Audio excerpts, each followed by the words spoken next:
Hello, my name's Rebecca McGarrigle. I'm Senior Tutor for the Advanced Foundation Programme, sort of like the head of year. I felt it would be helpful to tell you a bit more about how this first year in college works for our students. My contact details are on the bottom of the screen for you as well, should you need to get in touch, although initial contact normally goes through personal tutors. To be clear, the Advanced Foundation Programme is for students who haven't quite got the GCSE grades to meet an A-level programme of study. It's a one-year deal. We do not repeat the AFP year, so that's why it's so important that the students get the grades they need to continue or to move on to the next stage in their lives. There is no typical Advanced Foundation student. They come from all sorts of backgrounds and all sorts of circumstances, and we are aware of that, and we do take that into consideration when looking after our students. And we're really proud of our track record of helping AFP students to succeed. Although there is no typical AFP student, if we were to look at qualifications, normally what we ask for is 1 or 2 grade 4s and 4 or 5 grade 3s in mostly written subjects. What we're trying to do this year is move students who have 3s, particularly in core subjects like English and maths, into 4s and above. I think it's important they understand that at school GCSEs are taught in 5 terms. At college they're being taught in 2 terms. So for some of our students, they're learning a new GCSE in less than half the time they normally would. It's not an easy year for them. And the other thing they need to take on board is we only really have around 26 teaching weeks left until the exams start. As I said, there is no typical AFP student, but if we were to generalise, their fate sort of splits into one of 3 really, and we did tell them this the other week, not to scare them, but to be honest and upfront with them about the likelihood of what will happen at the end of the year. So about 1/3 of our students do actually apply to return to college for A-levels and will get the grades to do so, and then will go on to do a further 2 years at college and come out at the end not only with better GCSEs, but of course with some A-levels and level 3 subjects as well. About another 1/3 will get good grades, just as the first 1/3, but actually choose to go elsewhere. They might set up an apprenticeship, they might get a job, they might go down the road to the institute and do a course better suited to their needs.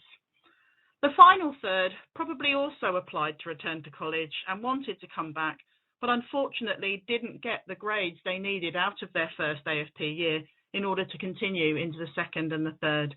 These students are often very upset and frustrated about this, but unfortunately, if they are to cope with an A-level programme of study, they do need to get the entrance requirements.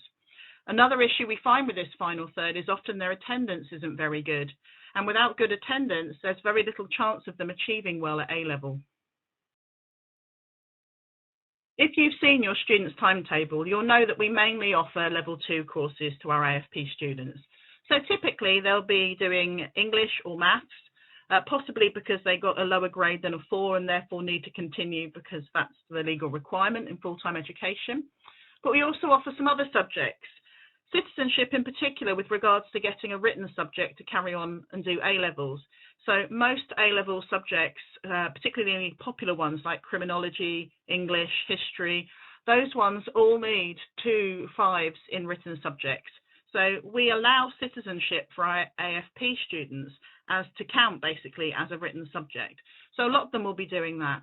Other things they choose depending on their own interests or needs, so some will be bettering a science grade or looking into business studies, but we try to offer a little range that will help them progress to where they want to go next.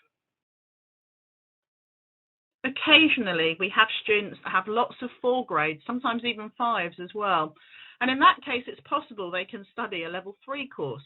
There is a limited offer that we can give them this year. Because the AFP is a 1-year deal, it has to be something that they'll get a qualification out of at the end. So typically the 4 courses you see there are the ones that some of our students are coursed onto. The other thing you may have spotted on your students' timetable is that they have 2 lessons a week to study life, lessons in financial education. It's a level 2 qualification run by the London Institute of Banking and Finance. It's well regarded and it's good preparation really for financial awareness and employability. Our students need to understand that they've got to be committed to this year, and I know for many of them it's less than ideal on what they were prepared to do when they originally applied to college. but they do have to commit to everything, not just the thing they think is most important. So that's all the subjects they're studying. They cannot drop one, or they don't have enough hours to be funded for full-time education. They need to be doing their life, and they also need to go to registration and tutorial. Their personal tutor is their lifeline in college. They look out for them, they help them, they mentor them, they bend over backwards for them, really, in terms of what they can do in college. And it's really important that the students recognise that and allow them to be supported. So for that third that wanted to come back that couldn't, I thought it might be useful to let you know what kind of trends arise that mean that inevitably they're not really going to be able to come back. One of the things is actually the reason why you are probably attending the parents' evening. Concerns that are raised in the first few weeks, whether about attendance or effort in class, that normally starts to send out a sign that we're a little bit concerned about this student. And if they don't take that on board and make changes, then the year is not likely to go well.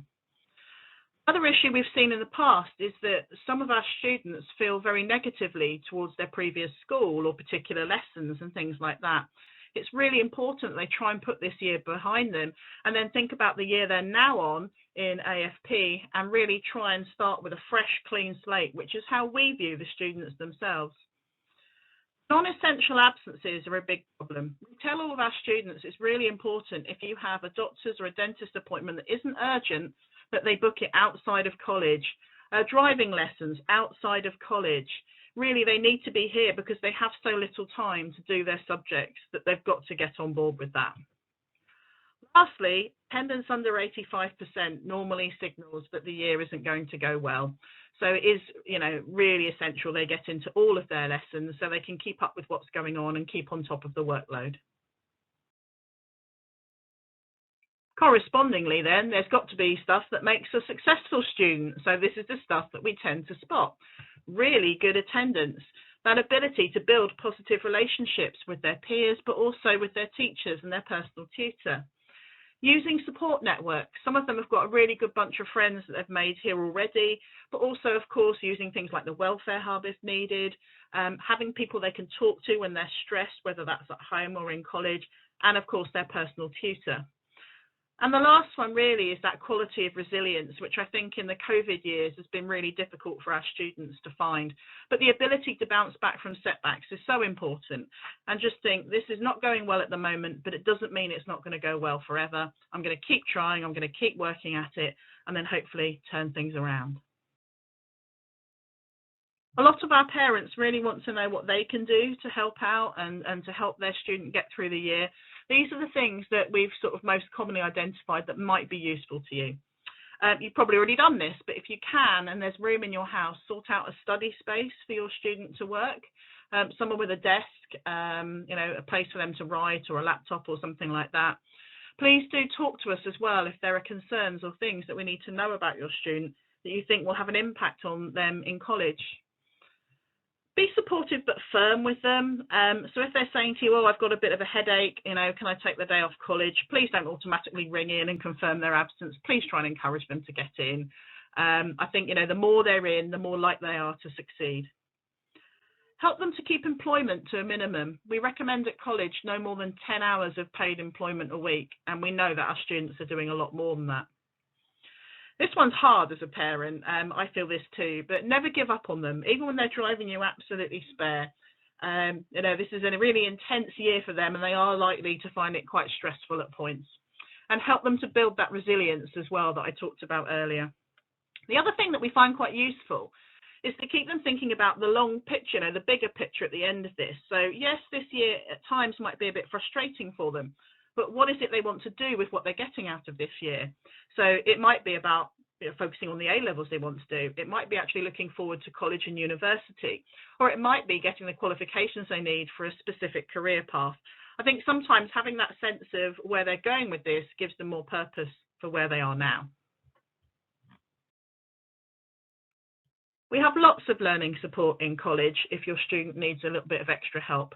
We have a fantastic team working at number 58 that can offer all sorts of things through drop-in, whether it's time management, paragraphing, reading, all sorts of things.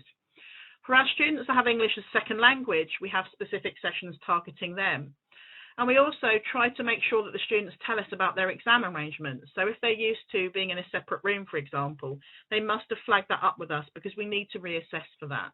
This is really important for those resitting in November, but of course there's many exams in the Advanced Foundation Programme in January, as well as the regular ones that happen in summer.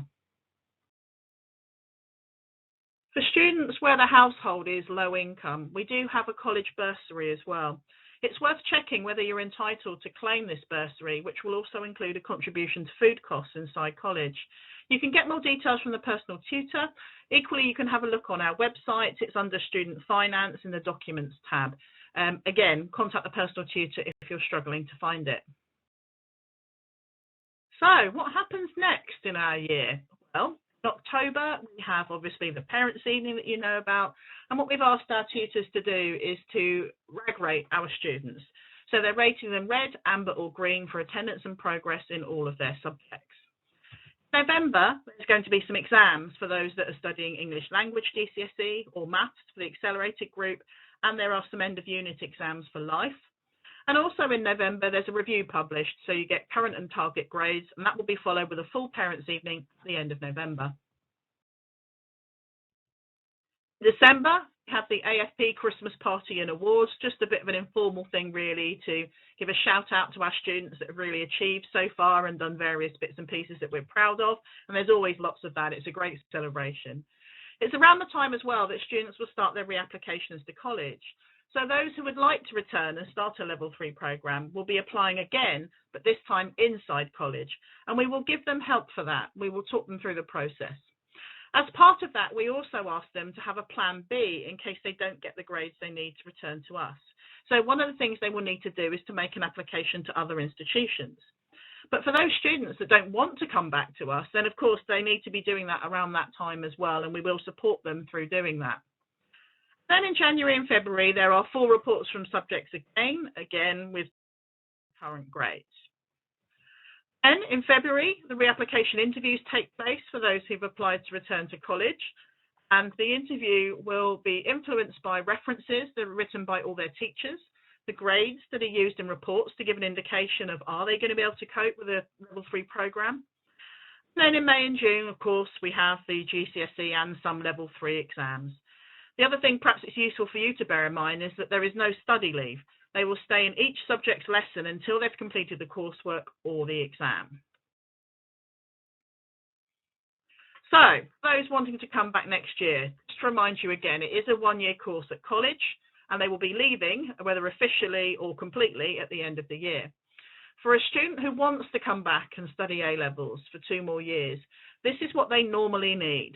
They need normally 5 GCSE or level 2 good passes in total, and that will include the ones that they arrived with us at, as well as the extra ones they've gained studying us with us this year. We also need to see progress being made in terms of their experience at college, so a good pass in the subjects that they're actually studying for at the moment. A good pass means a level 4 or above in a GCSE or a merit or above in a BTEC. And as I said to you earlier, in the case of many of our A-level subjects, they do need a written grade 5, and that's why many of our students are coursed onto citizenship if they don't already have one. Lastly, we do need to see good attendance. We will not interview them if their attendance is below a certain point. And that's really important for them to understand now, because it's very difficult to make up that attendance by the time they get to Christmas. Finally, thanks for watching and listening to this PowerPoint. If there's anything else you need to know, or anyway, you just want to keep in touch with us, the names of the personal tutors are on the screen there. You should know which one your student is attached to. As I said, I'm the senior tutor. And do make sure, if we don't already have them, that we have your email address and mobile number so we can stay in touch. Thank you.